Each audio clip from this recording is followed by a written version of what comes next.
Si vous m'aviez demandé mon mindset vis-à-vis du street la semaine dernière, je vous aurais dit, mot pour mot, top monde, c'est pas une chose à laquelle j'ai accès. Et j'étais très bien avec cette mentalité, jusqu'à ce que je rencontre deux personnes sur deux événements différents qui m'ont un peu remis les idées en place. Le souci que ça pose, c'est que ça réduit le champ des possibles à un objectif très concret, du genre le 10-10-10. Ça rend inaccessible le top niveau tout simplement. Si je le vois pas, si je me dis je ne l'aurai jamais de ma vie, comment est-ce que je peux m'en approcher ne serait-ce qu'un peu genre.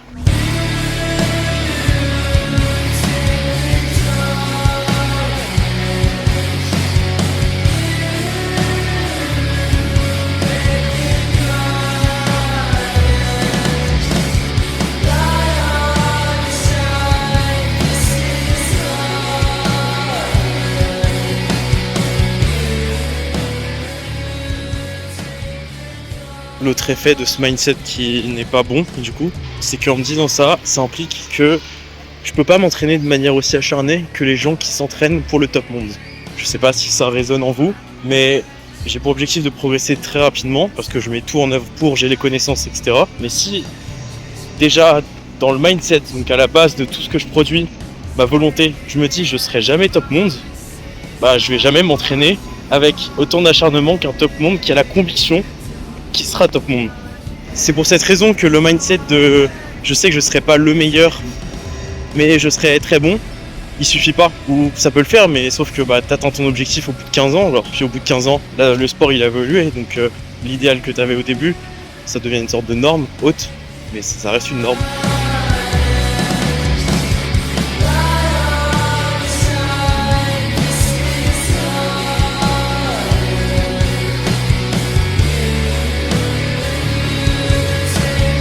L'autre point de mindset que je voulais aborder, c'est le doute. Pendant ce week-end, j'ai pu faire des rencontres et j'ai été confronté à un fossé en termes peut-être d'investissement, de niveau aussi. Certains athlètes comparés à moi. Et je me suis dit, bah, il me manque quelque chose.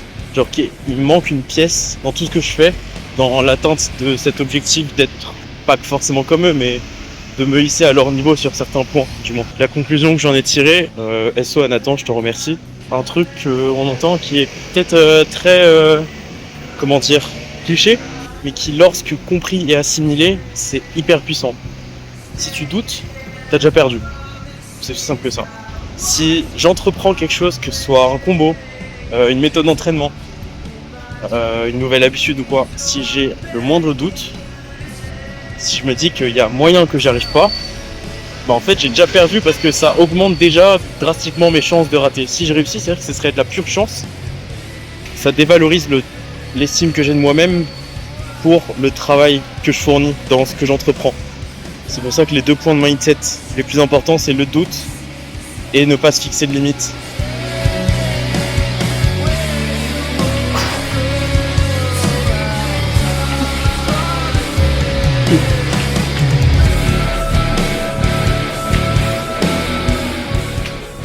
C'est à partir de ces deux réflexions que j'ai décidé d'instaurer des nouvelles normes à ma pratique et à ce que je fais tout simplement. Et c'est pour ça que là je vais me dire, est-ce que j'ai la foule? Donc on va vérifier ça.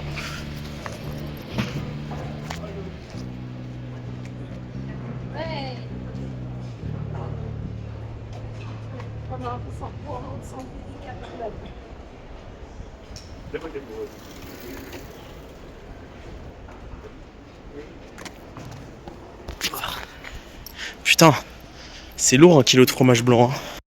Bon, je viens de finir mon warm-up, on est sur le début de l'installation du nouveau programme. J'ai pas de grandes attentes en termes de performance, mais ce que j'essaye de cultiver c'est plutôt mon endurance et ma capacité à tanker les nouveaux entraînements que je veux faire. Je suis en train de faire le montage et je me suis rendu compte que la forme que j'ai est très mauvaise. J'ai constamment les jambes trop basses et une très mauvaise rétroversion du bassin, c'est pour ça qu'en presse je suis pas très bon. C'est pour ça que durant toute la journée j'aurai cette forme, parce que je me rendais pas compte du tout. C'est un pli que j'ai pris suite à la reprise de ce week-end. Ça ira beaucoup mieux dans les prochains jours.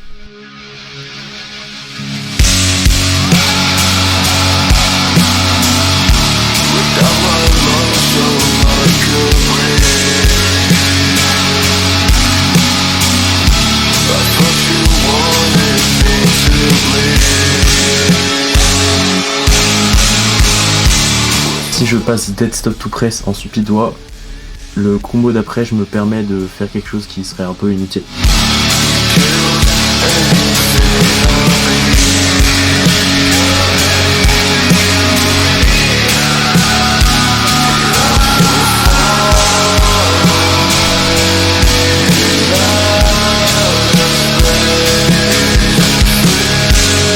Zitance Dead Stop, hein. Je viens de regarder et bah je vais quand même me permettre.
Je vais partir sur le dernier entraînement du jour.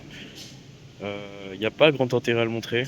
Je pense que ce sera plus pertinent plus tard, quand il sera bien mis en place. C'est dans la même structure que la programmation d'avant, à savoir un renforcement des deux doigts très spécifique et un mini grise de bambou.